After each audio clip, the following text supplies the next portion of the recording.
Welcome to The Intuitive Therapist with Janis Cohen, therapist, clairvoyant, empath, and medium. Listen in as she takes a no-nonsense deep dive into real human struggles and how to resolve them. Janis will share channeled information from her spirit guide team, as well as angels and archangels, to help you master your emotional, physical, financial, and spiritual destiny. And now, Janis R. Cohen. Hey y'all, this is Janis Cohen, the Intuitive Therapist, here on the Intuitive Therapist podcast. And I'm glad you're listening today. I'm going to talk to you about relationships and the pain in relationships and what you can do about it to make sure that you don't experience pain in your relationship. Over the past 26 years, I've worked with hundreds of individuals and couples to help them improve their love relationships, specifically teaching them how to communicate with their spouse or partner in such a way that it actually works, y'all, and that their needs are met all the way around. I think people really think they're communicating effectively just because they're speaking, but somehow, in some way, talking to someone doesn't always guarantee that they have a clear understanding of what you need. When people experience pain in their relationships, it's because the choices that their partner makes to meet their needs, they're not in alignment with what the other person expects or believes or understands or even values. Look, each of us has a right to do what we want to do in any area of our life. But if it's at the expense of our partner's happiness, then it's going to create a problem. And if we don't really have an understanding of what a partner wants and needs in the ways that they need them, well, then that's when the problem begins. Some people are so used to satisfying themselves first that they neglect their partner's needs. Maybe they're used to being on their own and have a hard time incorporating somebody else into their lives, and they're not really being malicious, they're just used to being on their own. Maybe they've had a string of relationships where the same issues have surfaced over and over again, and they haven't yet worked on the root of their challenge. Really understanding what they're doing to provoke the issue in their lives in the first place. Others are so used to pleasing other people first that they neglect themselves and either struggle with resentment, self-loathing, martyrdom, or self-inflicted victimhood. When you're in a relationship, you bring all of your stuff into the relationship, and so does your partner. You bring your upbringing, your parents' relationship, all of the experiences from your past relationships, and all of your hopes, your expectations, and all of your dreams for your future, and the relationship that you're in, like family, marriage, children, no children. You bring in your work ethic, your judgments, your money beliefs, your health practices. You bring everything. And a lot of people don't really think about that. You meet somebody, you think it's great, everything's working out, and you forget y'all come from two different worlds of experiences. So it's no wonder that dating and relationships can be tough when you're not clear about what matters to you. And there are unknown expectations that run rampant throughout courtship and partnership. And my suggestion is, as we talk today, is that you really pay attention to who you are, what you need, what you value, what matters to you. And that's what I want to talk with y'all about today. What is really going on when you experience pain in your relationship? What is getting in the way of you experiencing pleasure in your relationship? And I don't mean sexual, I mean emotional and psychological, creating that intimacy. What can you do today to change how you experience and participate in your relationship, and how you can avoid experiencing relationship pain in the future? These are pivotal questions when you're seeking a mate. And, or if you're in a relationship that isn't as fulfilling as you'd like it to be, you got to really be able to answer these questions. I have another question for you. I'm a woman of many questions, y'all. But here's one. Do you ever wonder why you experience happiness in some relationships and, but not in others?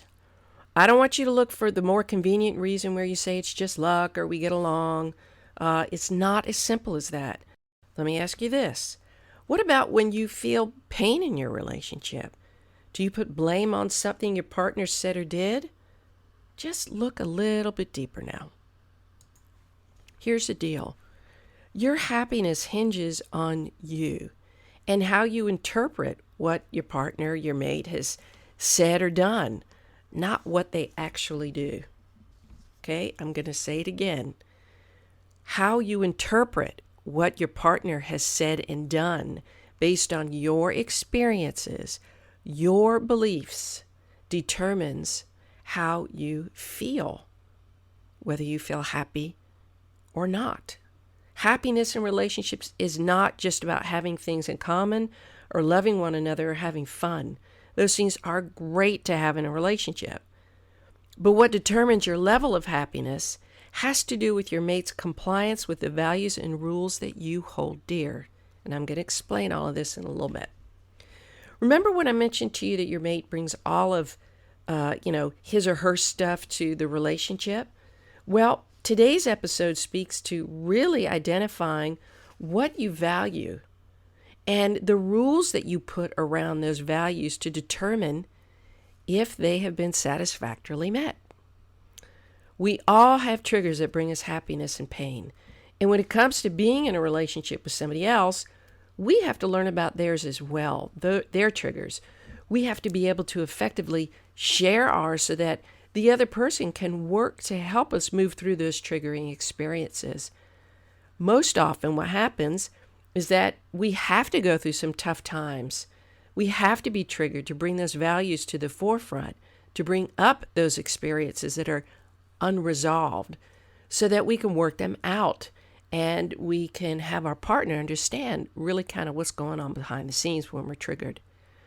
If you have a partner who can do that with you and for you, somebody who understands that you're triggered by something in particular, perhaps your parents said or did something that hurt you when you were growing up, and it's influenced how much self-esteem you have, then if your partner does something that's similar or exactly like it, then you're going to be triggered, and you'll need to enlighten them about your hardship, and you'll need to work through it as well. Ideally, your partner has the compassion and understanding to help you move through it, and does whatever he or she can to help you feel safe within your relationship. And if that's the case, then you're in a great relationship where a lot of intimacy and closeness can be established. We have to consciously work on what haunts us emotionally. We have to work on eliminating the limiting beliefs that we have, and we have to rid ourselves of the habit of thinking in that painful way, especially when it comes to our spouse who isn't malicious. And we need to do that so that we can make room for a healthy relationship with this person. If you're in a relationship where you're constantly feeling pain and frustration because your partner won't make the sacrifices necessary to create safety and security for you, they are of the mantra of me first, or they really don't even have the capacity to communicate and have empathy towards you, I suggest that you really look at your choice of partner. You might need to rethink how you show up in the relationship to get your needs met, and if the relationship really is serving your highest good. Now, I want to talk to you about the two things that I mentioned before that impact whether you feel pain or pleasure in a relationship. The first is values, and the second is rules. But before I begin this section, what I want you to do is grab a pen and a few pieces of paper, because I want you to draw something and write a few things down. Trust me, you'll want to do this. It's going to enlighten you like nothing else, because I guarantee you nobody's ever asked you to do what I'm about to ask you to do. And you don't have to be a Chagall or Van Gogh when you draw, so don't worry about it, because I certainly am not. So if you need to pause this recording, go ahead, do that. Get something to write with, get some paper, and then come back. Values. Each of us has values. We value particular things like determination, love, health, success, freedom, security, adventure, power, passion, courage, loyalty, fidelity, and perseverance, just to name a few. Values guide our every decision and therefore our destiny. Values are the things that we place importance on. Take a moment to write down the top 10 things that you value in your life. Next, rank them in order of most to least valued. And you might find that some of these are competing for the same spot. Just approach the value ranking as if you were being forced to prioritize one above the other. And once you do that, after you've paused this, just set that list aside for now. It's important to understand that as you complete the value elicitation exercise that I mentioned, that there are two types of values that you have: ends and means values. Here's what I mean.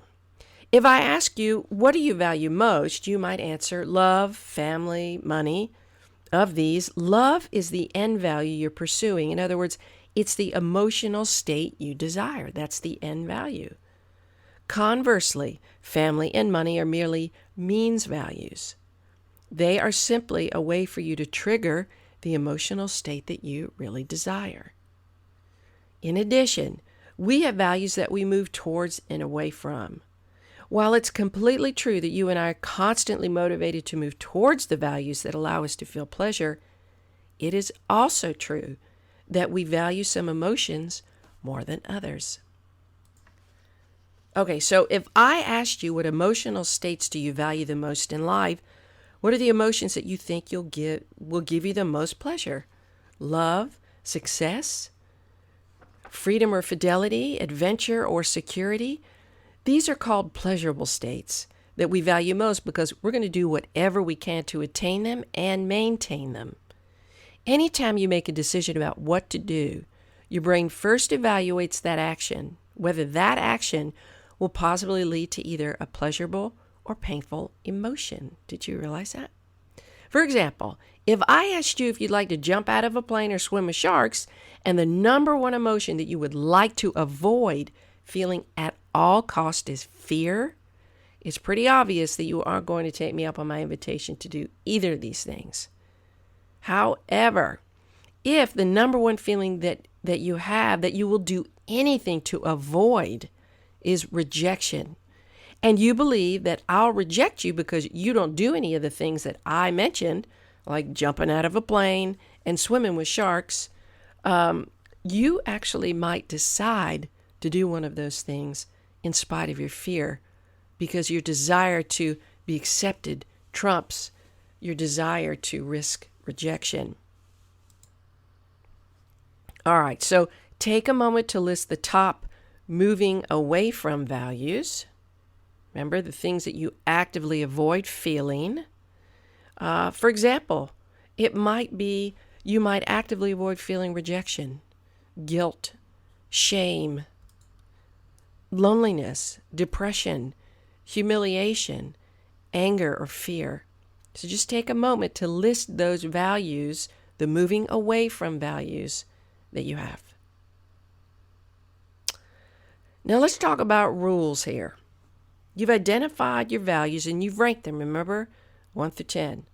Now let's talk about the rules, because this is where it gets interesting, and this is the coolest thing you'll do. It's so cool because it will really help you realize how you think, what you believe, what you consider right and wrong, and what nerves get pressed when you get upset and are in pain. Okay, so rules are your beliefs about what has to happen or what doesn't have to happen in order for you to feel good about what you value. Rules determine if you feel pain or pleasure. Okay, so here's an example. Remember, rules are your beliefs about what has to happen in order for you to feel good about something. So let's say you value love. Some people who value love believe that in order for them to experience love, they need to have sex 5 times a week, or get beautiful cards, or flowers each Friday, or hear "I love you" at the end of every phone call from their significant other.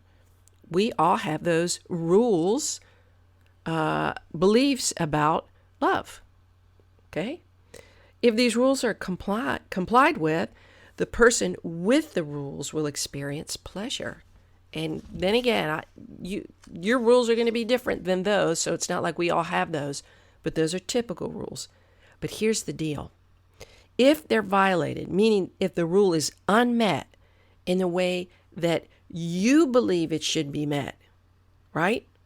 Then you're going to experience pain. So if you don't hear "I love you" at the end of every phone call, you're going to think, "Oh my God, he or she doesn't love me. Uh-oh, And then you start feeling pain and panic. And guess what? That may not be the case at all, but it's your rule. And if your person, your mate, doesn't know your rules, then you're going to build up resentment. You're going to build up a fear. Then all of a sudden it's going to be like kaboom, shit blows up. And you don't want that to happen. So now, on a separate sheet of paper, take a moment now and draw a circle in the middle of the sheet of paper. Do it like about a tennis ball size, okay? And inside that circle, write the word love. That's your value. Now remember, you can do this for any value you have. You may end up with 20 sheets of paper with all these rules, and actually, the more you do, the more this value elicitation, the more you do, the way better you're going to know yourself, and the way better you're going to be able to help your partner understand why you get pissed off when they do X, Y, or Z. When they don't put the dishes in the dishwasher, but they leave them in the sink.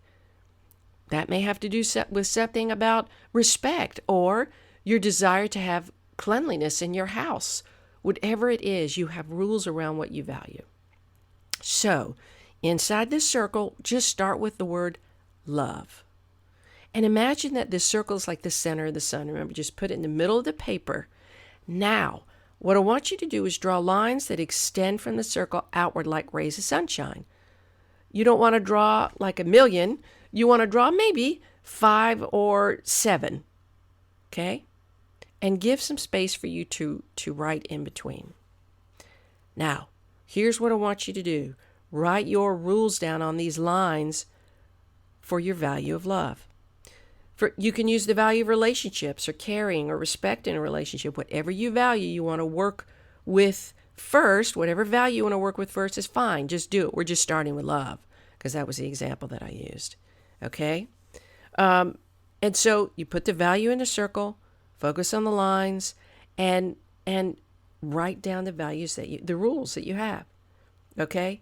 Remember, some of the examples that I talked about for love are sex, saying I love you, flowers, words of praise, touch. Love could mean that your honey does the laundry, the dishes, takes out the trash, remembers your doctor's appointments, asks you how you are. Whatever your rules are, write them down. What are the rules? If you look at the rules that you have, okay, so you've paused this recording, you've written down your rules, there's no right or wrong way to do this, and now you look at your rules, all right? So what are the rules that you have that are met on a regular basis that allow you to feel and experience love? How does your partner do that? And which ones do they meet? Which are unmet sometimes or all of the time? Just circle those. Knowing this is going to help you identify whether or not you should keep, discard, or flex your rules so that you can experience more pleasure and more pain. And the reason why I say that is because sometimes we have these expectations of how things should be. And just because somebody else doesn't do them that way doesn't mean they're bad and they're wrong. And it doesn't mean we're bad and we're wrong for having those rules. What it does mean is that people do things differently. People come from different backgrounds. People don't know and don't think the way you know and think. And you have to take that into account. It's not your way or the highway in a relationship, because if you do that, then you're not going to have a happy relationship.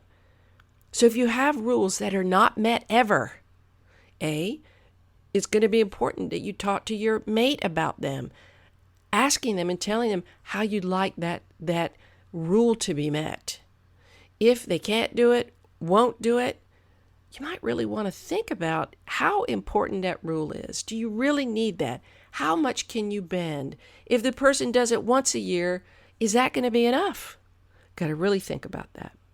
So really think about the things that matter to you and what you need from somebody else to do to achieve that value being met. And if you notice that a rule you have isn't ever met by somebody, remember I talked about that, then you have to look at how necessary that is to have if it causes you pain. I promise you that if you do this exercise for the values that you have, and like I said, you could fill up a whole notebook with values and these rules, I promise you, you are going to understand exactly where, like the exact thing that causes you pain. If the rules are repeatedly violated, you are going to now know what those are. And you're going to now know which ones are met on a regular basis. So it's a chance, it's kind of like you take inventory. And then you can go back to your spouse, your mate, your partner, and say, you know what? I realize that I have this belief around love or wealth or fame or success.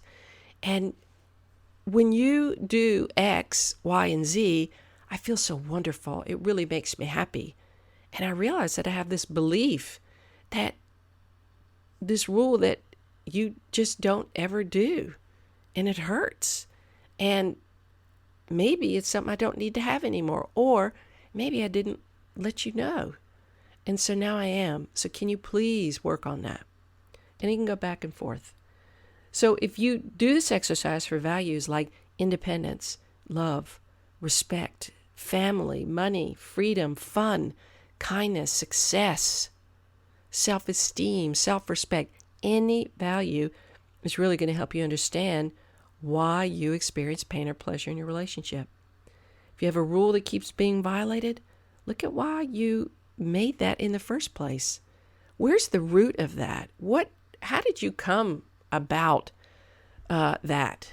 What decision did you make to have that rule in the first place? Was it from your upbringing? Was it from a previous relationship where you're like, never again, I'm going to make sure that if I don't have that rule met, then screw it. That person is not going to be in my life.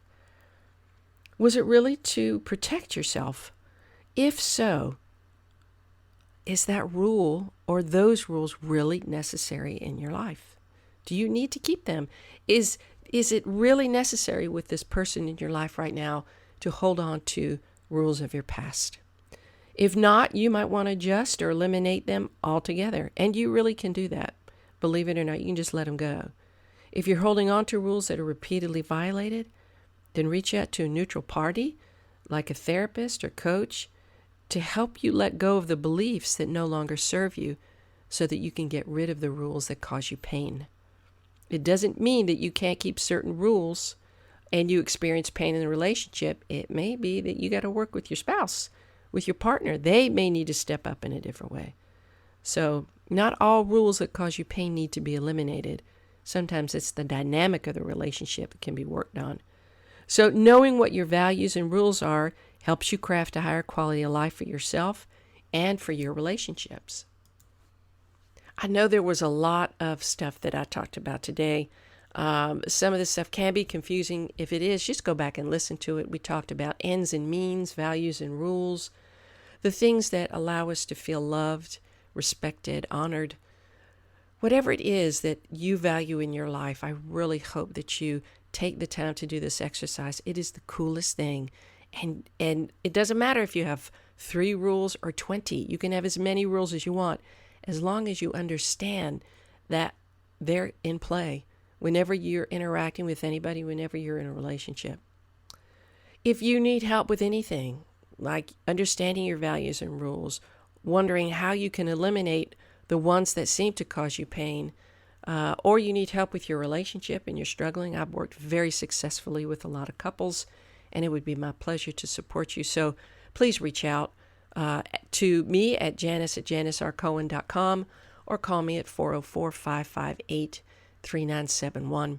And if you'd like a reading around any aspect of your life, 30, 45, or 60-minute readings, it would be my pleasure. My readings are really, really cool, and they really do help people make significant shifts and affirm a lot of really amazing things about them. So again, Janis@janisrcohen.com or call me 404-558-3971. And for sure, if you are digging what I'm throwing down here on the Intuitive Therapist podcast, please go to iTunes, rate and review my podcast, and that would really, really be fantastic. This way I could reach more people and spread the word. Thanks so much. I hope you have a wonderful day, a blessed week, and as always, live intuitively. Thanks for listening to The Intuitive Therapist with Janis R. Cohen. If you like what you heard, the best compliment you can give us is to share this podcast with a friend and subscribe, rate, and review at iTunes.